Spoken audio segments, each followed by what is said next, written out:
Welcome to my channel kids, Storico Hindi stories for kids. Let us learn with me. Watch and listen amazing stories. Sheela नाम की एक बकरी थी। उसके 2 प्यारे प्यारे बच्चे थे। शीला उनका बड़ा ध्यान रखती, खूब दूध पिलाती थी, हरी हरी घास खिलाती। कुछ ही दिनों में दोनों बच्चे गोल मटोल मोटे ताजे हो गए। शीला ने उनके पैरों में घुंघरू बांध दिए थे। दोनों छम छम करके घर में कभी इधर तो कभी इधर घूमते। जो भी उन बच्चों को देखता उसका जी खुश हो जाता था। दोनों बड़े शिष्ट और आज्ञाकारी भी थे। जो भी उनके घर आता उससे नमस्ते करते थे, सभी से विनम्रतापूर्वक बातें करते।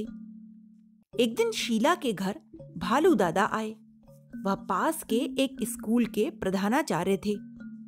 जंगल के जानवरों के इतने बच्चे उनके स्कूल में आते थे कि वह खचाखच भरा रहता था। भालू दादा ने बकरी के बच्चों चिंटू और पिंटू को देखा। उनकी शिष्टता से वे बहुत प्रभावित हुए। उन्होंने सोचा कि इन बच्चों को अच्छी शिक्षा मिलनी ही चाहिए, इससे यह बड़े होकर महान बनेंगे। उन्होंने बकरी से कहा, दीदी, तुम इन बच्चों को स्कूल में दाखिल क्यों नहीं करा देती? तुम जानते ही हो भैया, इनके पिता तो हैं नहीं। खाने पीने का इंतजाम भी मुझे ही करना पड़ता है। मैं सुबह ही चली जाती हूँ और दिन छिपे घर वापस आती हूँ। मेरे पास इतना समय नहीं कि मैं इन्हें स्कूल छोड़ने आऊँ और फिर समय से लेने भी आऊँ।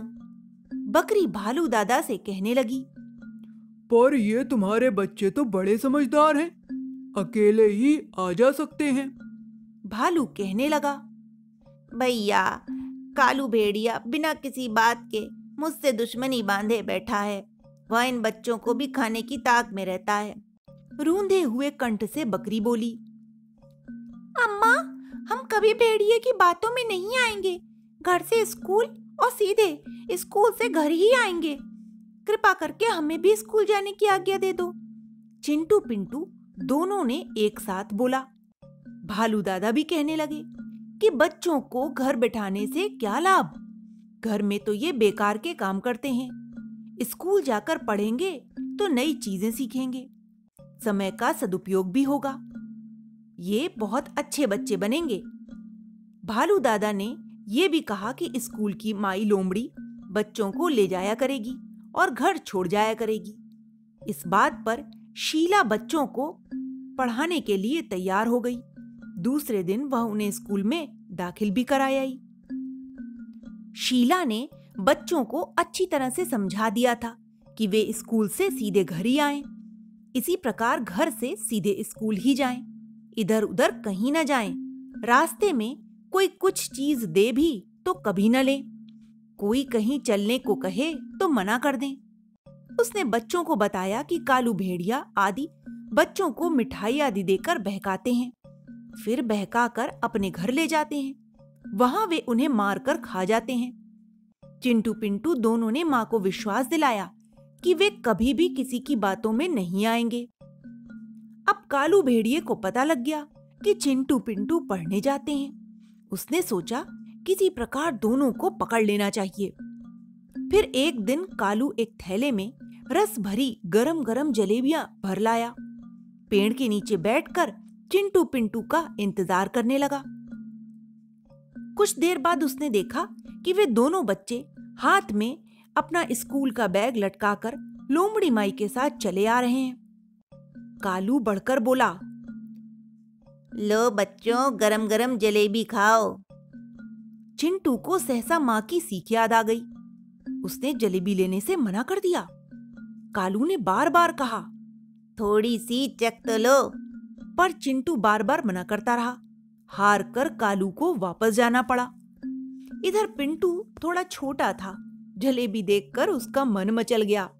भालू के जाने के बाद वह बोला, भैया, वह इतना अधिक कह रहा था तो थोड़ी सी जलेबियां चख लेने में हानि ही क्या थी।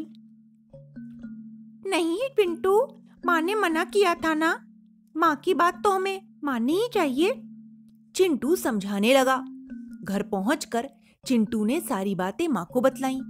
शीला ने उसकी पीठ थपथपाते हुए कहा कि तुमने बहुत अच्छा किया।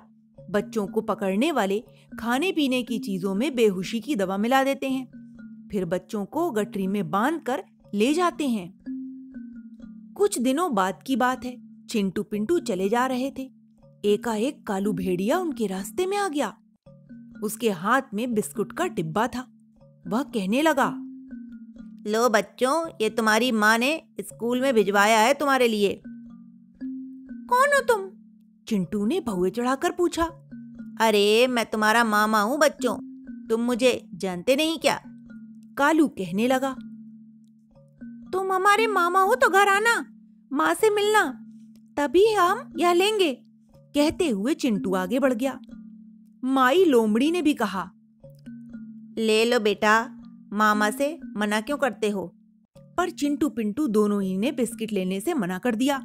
वे स्कूल की ओर बढ़ गए। बच्चों को फुसलाने की कालू की सारी कोशिशें बेकार हो गईं। अब तो पिंटू और चिंटू बड़े भी हो गए हैं। कालू भेड़िया जब भी उन्हें देखता है तो लाचार होकर अपने होठों पर जीभ फिरा कर ही रह जाता है। माँ की आज्ञा पालन करने से चिंटू पिंटू दोनों ही भेड़ियों का शिकार होने से बच गए। अब भी वे अपनी माँ की हर बात मानते हैं। यही कारण है कि वे बड़े ही गुणवान बन गए हैं। सभी उनकी बहुत ही प्रशंसा करते हैं। तो बच्चों, इस कहानी से हमें यही सीख मिलती है कि हमें हमेशा अपनी माँ का कहा मानना चाहिए और रास्ते में किसी भी अनजान व्यक्ति से न कुछ लेना चाहिए और न उनके साथ कहीं जाना चाहिए। Okay, bye. Subscribe my channel to watch and listen more tips.